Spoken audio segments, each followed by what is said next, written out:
In the NFL, the odds are always stacked against the underdogs, but when a wild card team storms through the chaos, survives the gauntlet, and lifts the Lombardi Trophy, that's not just football, that's history rewritten. But which teams have done that? Well, let's talk about that.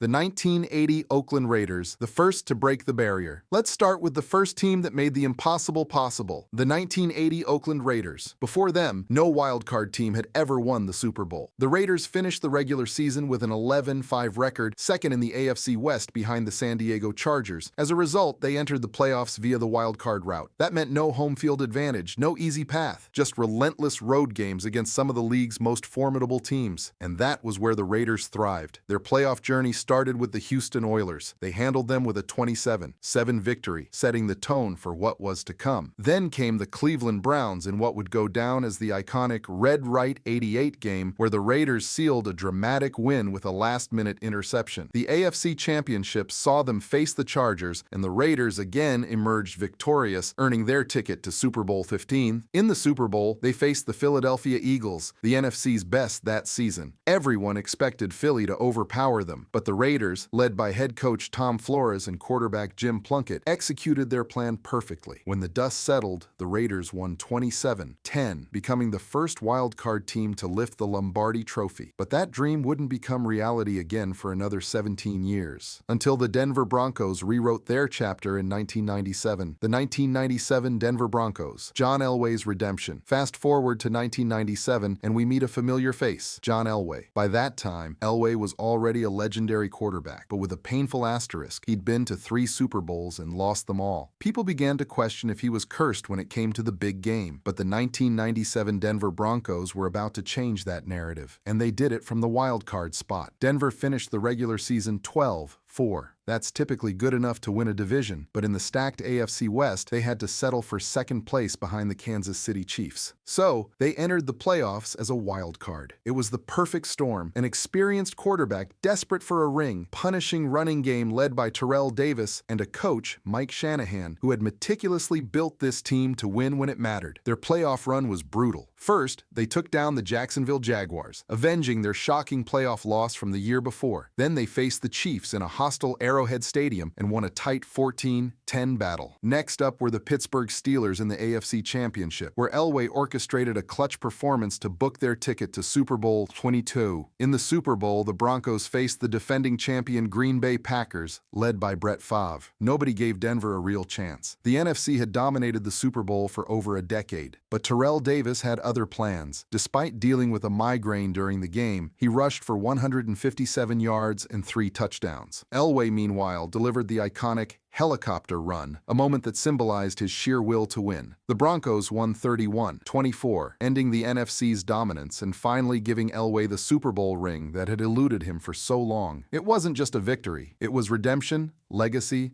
and history combined. The 2000 Baltimore Ravens, defense that crushed everything. Now let's talk about pure, unrelenting dominance, the 2000 Baltimore Ravens. If the Broncos showed that a balanced team could win from the wild card spot, the Ravens proved that defense alone could carry you to the top. Ray Lewis, the heart and soul of that defense, led a unit that allowed the fewest points in a 16-game season, just 165. That record still stands. Super Bowl XXV pitted them against the New York Giants, who themselves had ridden a hot streak, but the Giants were no match. The Ravens scored on offense, defense, and special teams. A complete dismantling. The final score was 34-7, and even that doesn't reflect how lopsided the game was. Ray Lewis was named Super Bowl MVP, and the Ravens had established a blueprint. If your defense is historically great, it doesn't matter how average your offense is, you can still win it all. The 2005 Pittsburgh Steelers, the ultimate road warriors. By 2005, the idea of a wild-card team winning the Super Bowl was no longer unthinkable, but it was still a massive challenge. That's when the Pittsburgh Steelers, as the 6th seed, the lowest seed possible, pulled off a run that defined resilience and grit.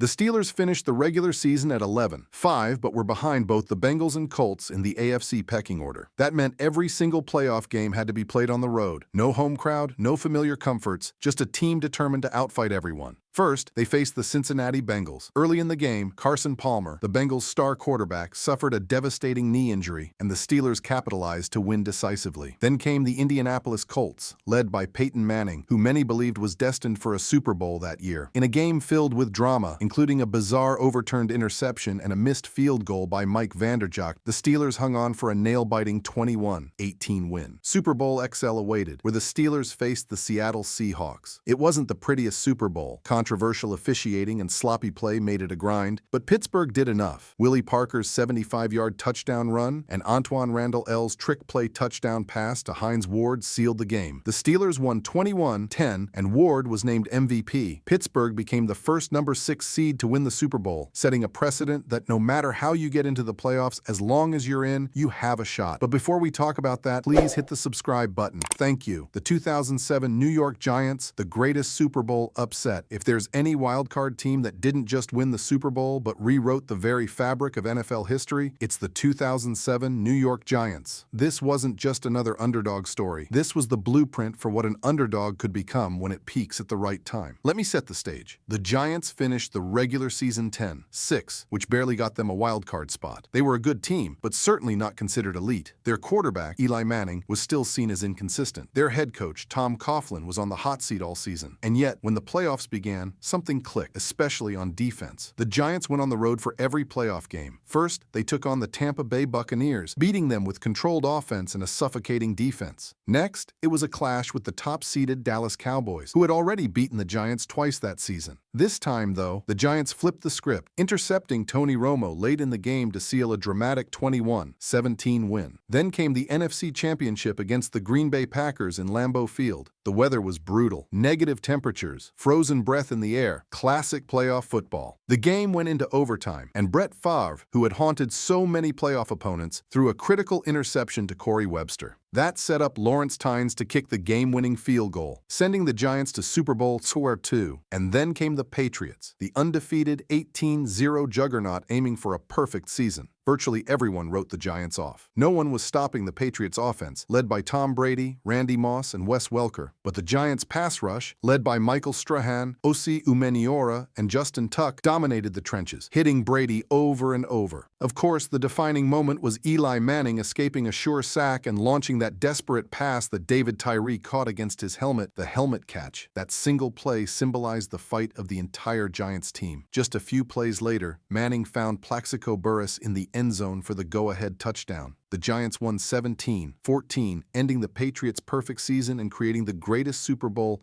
upset ever. A 10-6 wildcard team had toppled history's best regular season team. But that wasn't the last time a wildcard team would climb to the top, because in 2010, the Green Bay Packers followed a similarly treacherous road. The 2010 Green Bay Packers, Aaron Rodgers' playoff masterpiece. After the Giants' miracle, no one expected another wildcard team to pull off a Super Bowl run so soon. But then came the 2010 Green Bay Packers, and more importantly, Aaron Rodgers at his absolute peak. The Packers barely made it into the playoffs with a 10-6 record, sneaking in as the 6th seed in the NFC. They were inconsistent during the regular season, and injuries had ravaged their squad. But when the playoffs started, everything came together, especially under the leadership of Rodgers, who turned the postseason into his personal showcase. First, the Packers faced the Philadelphia Eagles in the wild-card round. Rodgers outdueled Michael Vick, and a late interception by Trayman Williams sealed the win. Then came the top-seeded Atlanta Falcons in the divisional round. This was supposed to be a tough game, but it wasn't. Rodgers delivered one of the most flawless playoff performances in history, throwing for 366 yards and 3 touchdowns in a 48-21 blowout. It was clinical, it was ruthless, and it announced that Green Bay was no longer just a wildcard team trying to survive. They were contenders. Next up was the NFC Championship against their bitter rivals, the Chicago Bears, at Soldier Field. It was a defensive battle, but the Packers pulled through, with their defense forcing key turnovers, including a pick-6 by B.J. Raji to secure their Super Bowl berth. In Super Bowl XLV, they faced the Pittsburgh Steelers, a team known for its grit and championship pedigree. But Rodgers was unstoppable. He threw for 304 yards and 3 touchdowns, with pinpoint accuracy that the Steelers' defense just couldn't handle. The Packers' defense, led by Clay Matthews and Charles Woodson, did enough to frustrate Ben Roethlisberger and force turnovers. The Packers won 31-25, and Rodgers was named Super Bowl MVP. His playoff run is still considered one of the best by any quarterback in history. Green Bay became the second sixth seed wildcard team to win the Super Bowl after the Steelers. But while Rodgers and the Packers made history in 2010, the story of wildcard champions wasn't finished.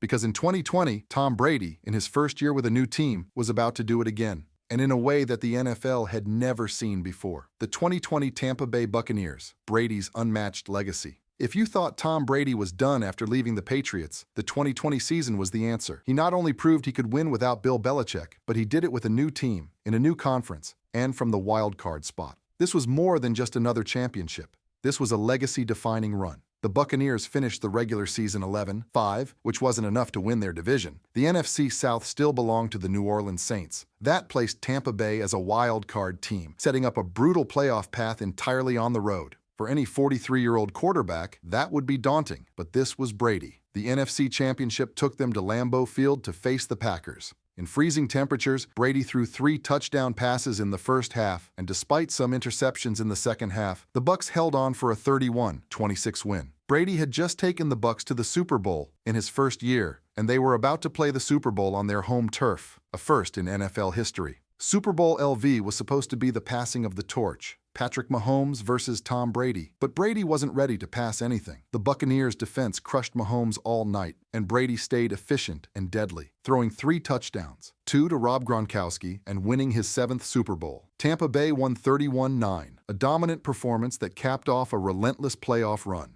The Buccaneers became the latest wild-card team to win it all, and Brady became the oldest quarterback to win the Super Bowl, adding yet another chapter to his legacy. But which of these runs was the best? Well, let me know in the comments, and don't forget to subscribe to the channel, as this would help us. Thank you.